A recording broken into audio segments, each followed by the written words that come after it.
Македонската влада стои зад аргументите на стратешкиот партнер САД, а премиерот Христијан Мицкоски посочи дека меѓународното право се кршело и на грбот на македонскиот народ, изјавувајќи во врска со акцијата во Венецуела и претседателот Николас Мадуро. Според премиерот, она што загрижува е громогласната тишина од европски и светски земји. Преседанот е направен уште кога се менуваше знамето на оваа држава за да биде земја членка на Обединетите нации, кога се менуваше уставот, кога се менуваше уставното име, кога се лажеа луѓево дека за рокот 3-4 години ќе станеме земја членка на Европска унија, кога ќе станеме земја членка на НАТО и така натаму, тоа се вистински преседани.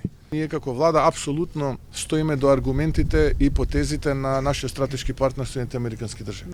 Опозицијската СДСМ со обвинувања адресирани до премиерот. Христијан Мицкоски вели дека ги поддржува САД како стратешки партнер и владата ја поддржува акцијата во Венецуела, ама од друга страна вели дека е спротивно на меѓународното право. За Мицкоски ниту Европската унија не се грижи за меѓународното право, бидејќи лично тој го блокираше европскиот пат на Македонија, самиот го потврди она што го говоревме, разоткриене.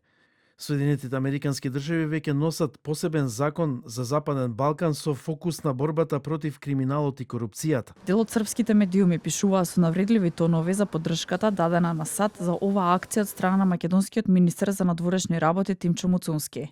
Денеска пак на седница на Советот за национална безбедност на Србија со која претседаваше претседателот на државата Александар Вучик. Кажа дека Србија нема закана од агресија, но најави дека армијата двојно ќе го зголеми војниот капацитет. Сега е јасно дека меѓународното јавно право не постои, дека редот на Обединетите нации постои само на хартија.